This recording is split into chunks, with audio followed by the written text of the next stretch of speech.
नमस्कार दोस्तों, मैं राकेश शर्मा एडवोकेट। आज मैं आपको दिखा रहा हूँ एक जन सैलाब रामजस कॉलेज प्रांगण में। मैं अपने सहयोगियों को कहूँगा जरा पीछे दिखाएं। ये सूर्य प्रकाश खत्री जो यहाँ से विधायक का चुनाव लड़ रहे हैं, ये उनके समर्थन में सब लोग आए हैं। हर तबके के लोग यहाँ पर हैं, कितने एडवोकेट्स हैं, कितने यहाँ का स्टाफ है। और ये जो जन सैलाब दिनों दिन बढ़ता जा रहा है, दिन पर दिन बढ़ता जा रहा है। मैं दो शब्द जो है खत्री साहब से भी कहलवाऊंगा। सर, ये जो सैलाब आपका साथ बढ़ता जा रहा है, आप कारवां जो है वो अनलिमिटेड बढ़ रहा है, इसको लेके आप क्या कहेंगे? मैं यही कहूँगा कि इसमें दिल्ली की जनता के अंदर जागरूकता है और दिल्ली की जनता जो है ये जान चुकी है कि हमारे साथ पिछले 11 साल के अंदर बहुत बड़ा फ्रेब हुआ है, हमें ठगा गया है।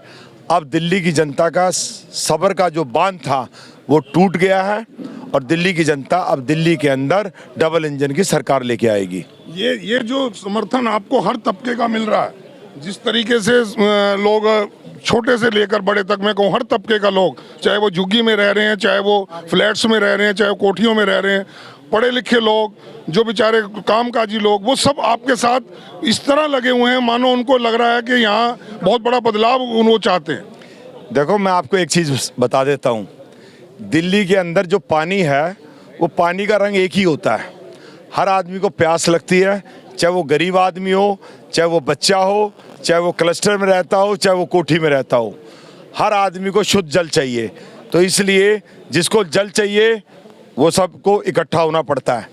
तो इसीलिए दिल्ली की जनता आज साफ पानी के लिए, साफ हवा के लिए इकट्ठी हो रही है। वायदों से आज ही जा चुकी दिल्ली की जनता लगता है, क्योंकि उन्होंने कहा था कि हम जमुना जी को शुद्ध कर देंगे, निर्मल कर देंगे, गोता लगाएंगे।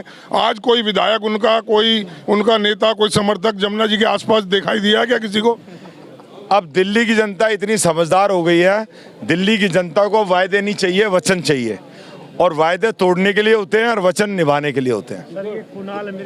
बहुत आपने देखा कि किस तरीके से आपके समुदाय के लोग, आप जिनके रहनुमा हैं, मैं कहूँ चेयरमैन तो बहुत आए बहुत गए, लेकिन जो आपने दिलों पर राज जो आप कर रहे हैं, उसी तरह का राज मुझे लगता है यहाँ की जनता भी चाहती है कि उनके दिलों पर भी आप राज करें। मेरे जितने भी दिल्ली के वकील हैं वो मेरी आन बान शान है और उन्हें ये पता है कि मेरी कथनी और करनी में फ़र्क नहीं है। मैं पिछले 26 साल से लगातार बार काउंसिल दिल्ली में चुनता आ रहा हूँ। वो इसलिए चुनता आ रहा हूँ कि उन लोगों ने मुझे एक बार नहीं कई बार आजमाया और वो हर बार मेरी ईमानदारी की वजह से, मेरी काबिलियत की वजह से वो मुझे बार बार चुनते हैं। इसलिए उनका भी बहुत बहुत धन्यवाद।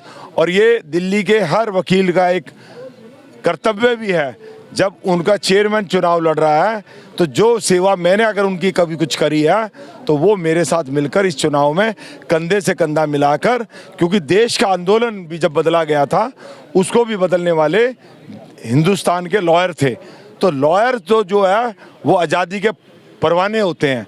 और इसलिए जब जब कोई देश या कोई भी स्टेट और या कोई भी चीज़ खतरे में आती है तो सबसे पहले सड़क के ऊपर अधिवक्ता उतरता है और अधिवक्ता के लिए वो सब चीज़ें समझना आसान है और इसलिए सब लोग मेरे साथ हैं। मैं आपके क्षेत्र में जगह जगह घुमा हूँ, घर घर घुमा हूँ, लोगों से बात की है। लोग ये कह रहे हैं हम विधायक नहीं चुन रहे, दिल्ली का होने वाला मंत्री चुन रहे हैं। इसमें कितनी सच्चाई है? मैं किसी गलतफहमी में नहीं रहना चाहता। हमारे यहाँ डेमोक्रेटिक सिस्टम है। मेरा शीर्ष नेता जो हैं हमारी काडर बेस पार्टी है और मैं कोई गलफत में रहना नहीं चाहता। मैं तो अपना विधायक बनकर ही जब क्षेत्र में सेवा का मौका मिलेगा अपना ईमानदारी से काम करूंगा। और जो आदमी काम करता है उसको इस बात से कोई फ़र्क नहीं पड़ता उसके पास क्या पद है। पद काम नहीं करते, आदमी की ईमानदारी और उसकी मेहनत काम करती है। आप सच के लिए मशहूर हैं कि आप केवल और केवल सच बोलते हैं। आप मुसलमानों के बारे में आपने जो सच है वो बोला है, लेकिन मैं मुस्लिम समुदाय के लोगों से मिला हूं, वो कह रहे हैं कि इस बार हम बीजेपी को वोट करेंगे और बीजेपी से पहले हम सूर्य प्रकाश खत्री को वोट करेंगे। ये बदलाव कैसे आ रहा है? देखो, सबसे पहली बात तो मैं ये बता देता हूँ कि हमारा हिंदू धर्म किसी भी धर्म के खिलाफ नहीं है।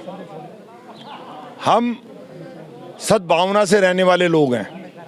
लेकिन आज हिंदू इतना जाग चुका है कि हिंदू चाहता है जब हम किसी के धर्म में इंटरफेयर नहीं करते तो दूसरे धर्म के लोग भी हमारे धर्म को लेकर उसमें इंटरफेयर ना करें। मैं दूसरे धर्म का मान सम्मान करता हूँ, इज्जत करता हूँ। हाँ, ये मेरा एक क्लियर कॉन्सेप्ट है। जब वो लोग हमें वोट ही नहीं देते तो मैं अपनी ताकत वोट की वजह उनके, लेकिन मैंने मुस्लिम महिलाओं से बात की, वो इस बार 100% आपको वोट कास्ट कर रही हैं। देखो अगर बड़ा चमत्कार है पूरी दिल्ली में, कॉन्स्टिट्यूंसी में। अगर मुस्लिम भाई देश हित में और दिल्ली के हित में वोट करना चाहते हैं तो हिंदू भाई भी फिर उनके बारे में कुछ सोचेंगे।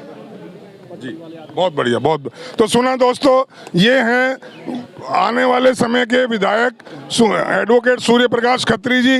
लोग इनका सम्मान कर रहे हैं, इनको शाल पहनाकर इनका स्वागत किया जा रहा है। इनके सभी लोग कहीं ना कहीं इन्हों से दिल से जुड़े हैं और ये दिल की जुड़ाव, दिल का जो लगाव है, मैं अपने सहयोगी कहूँगा जरा चारों तरफ दिखाएं किस तरह लोग समर्थन में हैं।